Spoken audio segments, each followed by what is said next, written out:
happened 5 years ago and involves a very famous movie star comedian. I won't say his name as he comes out of this story very poorly. 5 years ago, I was performing at the Just for Laughs Comedy Festival in Montreal. I was out there before my career had taken off over here a bit. I was out there supporting a very famous comedian. I was just doing the 10-minute warm-up in a big theatre like this. And for me, it was a great stage in my career because I'd never been flown overseas to a gig. I'd never met a movie star. I'd never performed in a theatre. It was exciting times, you know. I get to the stage door after the gig, and there's like 300 people waiting in the alleyway just to get this guy's photo or an autograph or something. And I'm standing up to the side like a bit of a douchebag, like. And then these two 18-year-old French-Canadian girls come up and start talking to me. Now, one of them's all hot and 18 and whoa, right? And the other one's more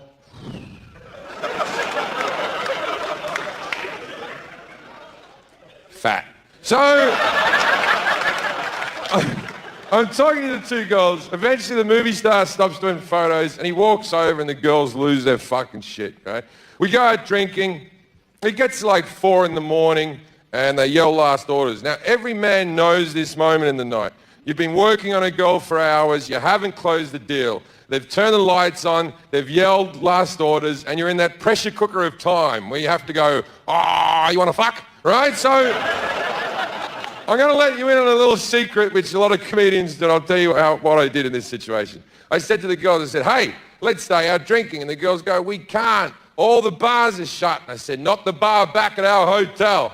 The bar at our hotel is still open. Now, I should mention at this stage of the story that I knew full well that the bar at the hotel was not open. We get back to the hotel, the bar's shut, and I'm like this, oh no! This is fucking bullshit. Thank fuck I have drinks up in my room. And then the girls come up to the room and the spider web of deceit is complete. Now, we're all up there drinking. After about 15 minutes, the other comedian becomes what I can only call rapey. He wanted the two girls to kiss each other, but he wasn't doing that drunken, how about you two start kissing? He was grabbing the back of each of their heads, going, do it, kiss each other, do it. Now, I was sort of in awe of this guy, so I was kind of nervous, so I was like, don't do that. But there's a bit of my brain going, but if you pull this off, I'm right there with you, right? The guy sort of checks himself very quickly. He's like, I'm sorry, Jim. I'm sorry, girls. I don't know what came over me. And we forgive him rather quickly. We continue on drinking. About 40 minutes later, we run out of Coca-Cola to mix with the Jack Daniels. So I go to the vending machine to get more Coke. I come back in with all these cans of Coke under my arm. Now, obviously, since I've been away, the rapiness has surged back through his veins because he now has one of the girls pinned up against the wall and he's tearing at the top. The other girl's on his back trying to fight him off. Now, as exciting as it was to see my first rape, I really felt like I should intervene. But I was nervous, so I was kind of like George McFly from Back to the Future. Hey, you. You get your damn hands off her. And he gave me the most evil look I've ever had from another person. He slammed that girl against the wall. He fought the other one off his back. And he looked at me and he goes, I'm going to make sure you never work with me again. And you girls can fuck off as well. I'm going to bed. Then he storms out of the room and he slams the door behind him. Now, the girls are about to cry, so I've got to keep things upbeat, right? You know when you're with a child and a child's fallen over and there's a small window of time where the child doesn't know it's hurt itself? And if you just go, wow! The kid sort of goes, oh no, what's happened? So he's stopped now, the girls are about to cry, and I'm literally going, whoa!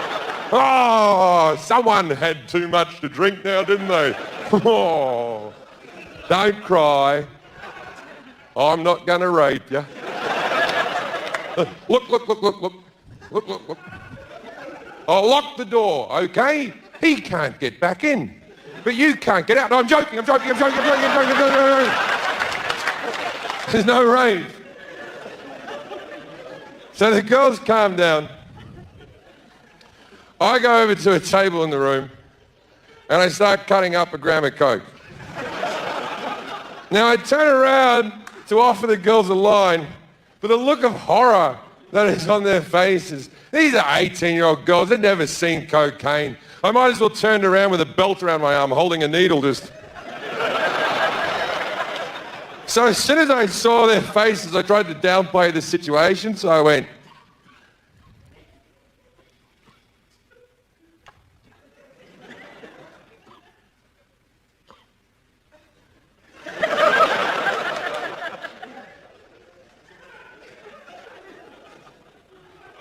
I've never done it before. The bad man gave it to me. It's probably horrible. I'm going to throw it away. So I gently scrape the coke back into the wrap. And for a man who'd allegedly never taken cocaine in his life, I fold the wrap up like an origami ninja.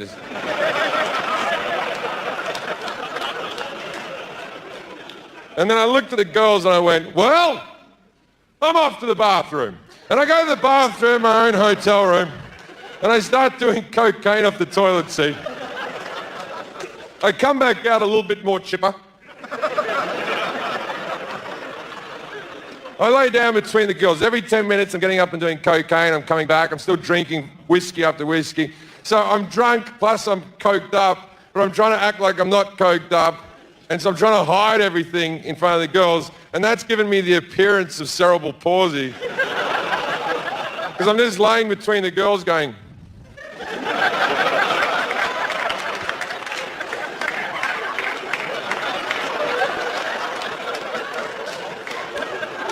And then the hot girl goes to the bathroom, and the big girl gets on top of me and starts making out with me. And I'm so wasted, I don't give a fuck, I'm taking all comers. I'm like, big fat person. It's like extra person, right? And then the hot girl comes out of the bathroom, and the big girl gets off me as though nothing had happened. She makes a hell of a sound. And then the big girl goes to the bathroom and the hot girl starts making out with me, or I start making out with her, or who can remember. So when the other girl comes back from the bathroom, I spring to the end of the bed and I went, look, here's the deal. We've all been making out. We should all get naked and fuck. And the big girl's already taken off her top like, yeah, let's do this.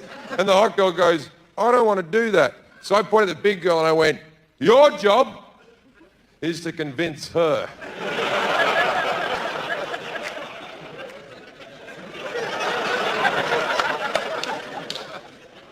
I'm going to the bathroom. So I go to the bathroom. I do another fat line of Charlie. I peer out the bathroom door, the two girls are naked. I'm excited, but I've never had a threesome before, so I panic a little bit. So I jump back into the bathroom in front of the mirror, I'm like, ha-ha! This is fucking brilliant! 40 minutes ago there was gonna be a rape in this room. I've really turned things around. And then my brain goes, you've just taken a gram of coke in 40 minutes. And I look down and my cock shriveled up like a walnut. And I'm like, oh no! And I start hitting it like it owes me money. I'm trying to reason with it. Come on, it's two 18-year-olds. This is what we've always talked about. I'm stretching and trying to get blood flow back into it. But I've got nothing. I don't know about you, but when I take coke, I bloat out and I sweat like a beast. And I've gone fat and sweaty with this gnarly little fucking cock. My mouth's like cotton and I'm just looking at myself in the mirror like...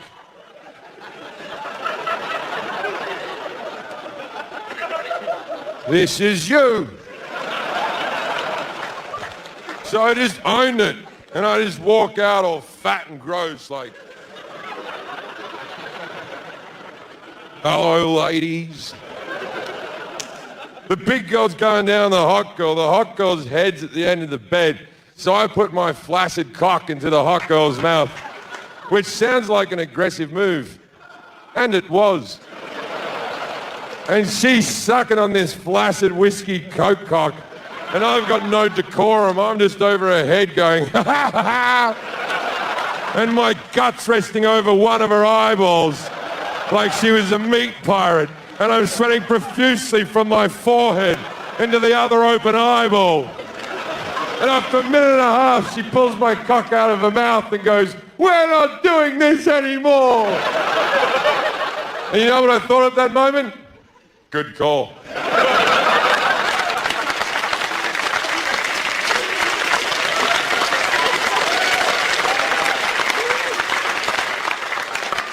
I really pushed that boat out as far into the harbour as maybe it should have gone, you know? I just wanted the girls to go home. I wasn't going to make them happy. All I wanted at this stage of the evening was to have me coke wank. Now, if you don't know what a coke wank is, let me explain. When you take about a gram of cocaine or so and you get home and you're laying in bed and your friends are gone and the sun's about to come up and the depression's about to set in, you masturbate for around 4 hours. Now, this sounds excessive, and it is, but don't think you're enjoying yourself for 4 hours. For 3 hours and 58 minutes, you're in fucking agony, because the cum's right at the end of your cock, but the nerve centre in your brain refuses to pass the message on to shoot it out, and that's what keeps you at the table like a bad gambler. Now, the most important thing with a coke wank is to keep your focus. You lose your focus, you're fucked. You've hit the reset button, you've got to start again. I'll tell you how I do it. I lay on the bed with my laptop really high up on my chest, with the battery burning into my ribcage. I put the most horrific porn I can find on the screen, which often is just women punching each other. I put my hand behind the screen so I don't have to see how violently I'm fucking myself. Then through cuts, abrasions and bruises and using tears as lube, eventually you will come, but you're so dehydrated it doesn't come out in a fluid state. You just shoot like these 6 gelatin chunks. Now, ordinarily, when you come on your chest, it's best to get a towel and mop it up, but this stuff, just roll it in a ball and chuck it in the corner. Then after you come, you realise something you didn't know before. You're almost dead. Your heart's beating at a very irregular pace. Your mouth's like cotton, so you peel yourself off the mattress to get water, but your thighs are cramping up. You walk away, you turn around, you see a sweaty outline of your body on the sheet. That looks like the Shroud of Turin.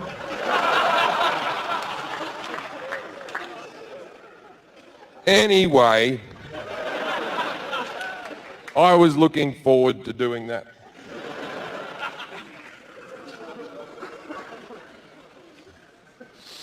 So I said to the girls, I said, you can go home. And the big girl went, but I still want to get fucked. And I went, you're more of a package deal. Now, as soon as I said it, I felt like a fucking arsehole, right? One of the great things about being an offensive comic is you can cover your steps very quickly by going, I'm kidding, I'm crazy, wah. So I did that. I went, I'd love to fuck you, I'd love you, I was kidding, I'd love it. Wah. But I can't fuck you in front of your friend. And she points at her friend and goes, you get in the bathroom while I fuck him. And I went, I can't see why that wouldn't work. Now I've got to fuck, it would be rude not to. You can't be willing to fuck someone in a couple and not be willing to fuck them as an individual.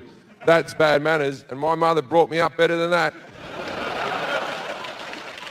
So I'm going to fuck this girl to be polite. And her friend didn't want to go into the bathroom, and she's like crying, and her friend's like pushing her, like, just get in the fucking bathroom. This big fat girl's pushing this hot girl, like, get in the fucking bathroom. And I'm so wasted, I'm getting involved, like, yeah, get in the bathroom.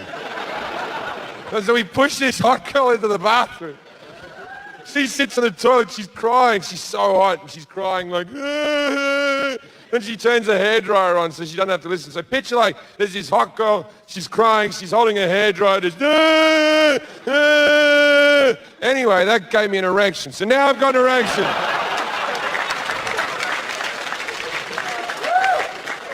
Big question, do I wear a condom?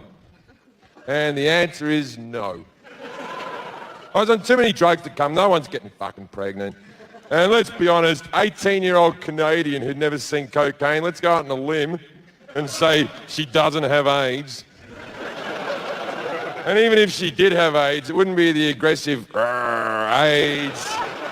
It would be a soft, gentle, girly AIDS that probably wouldn't kill me. So I got on top of her. I thought it was a premature ejaculator, so I didn't have to fuck her for too long.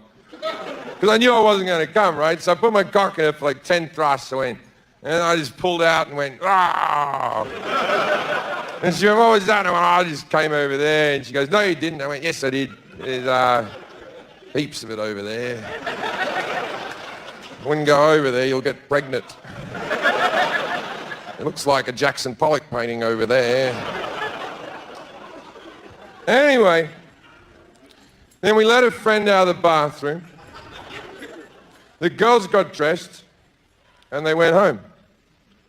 Now that should be the end of the story, but it's not.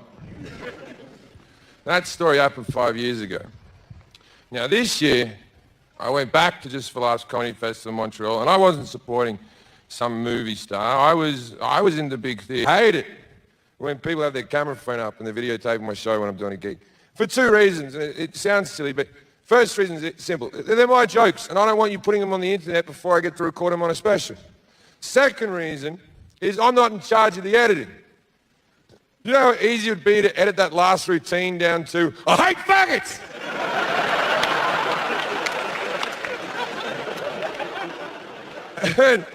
And I'd be getting interviewed and someone would go, Jim, why do you hate homosexuals so much? And I'd be like, I don't hate homosexuals. And then they'd show me the clip and I'd be like, oh no. Oh. What you don't understand is I was God at the time.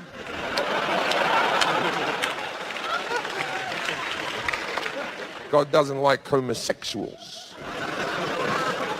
And I don't hate gay people, I'm pro-gay people, man. I protested for gay marriage. I believe very strongly in gay marriage. I believe if you're a person who's watching this special right now and you don't believe in gay marriage, turn it off, you're a fucking dickhead, I don't want anything to do with it. Now, and my reasoning is so simple, right? If you don't believe in gay marriage, you're a dickhead because it's got nothing to fucking do with you. Right? Doesn't matter. It doesn't matter who loves who or who wants to be with who. It's none of your fucking business. None of your fucking business. If you hate gay marriage, you know what you should do? Don't marry a gay person. That'll be your little way of getting around it. That'll fucking show the gays, eh?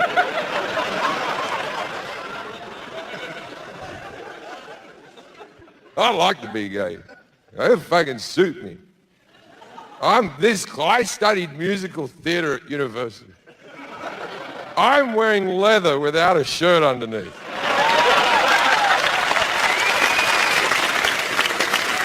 I would love to be gay. I'll tell you why, because I'm a man's man. I like men. Men like me. We like each other. I hate women.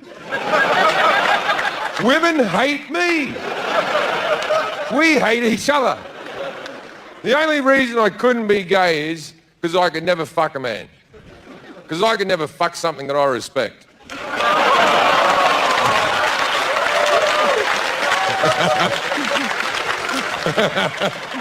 That's a good fucking joke, eh? That's a good joke. You know what, that joke's what I call an awkward car ride home. You know how many men are going to be driving home with their girlfriends or wives this evening and they have to do this one? They've got to go, what joke? Oh, I don't remember that joke. I laughed at it. Me? That doesn't sound like me. You're saying I stood up and clapped. I was probably laughing about the joke before it, where God hated homosexuals. How did I know that joke was before it if I didn't know that this joke even existed?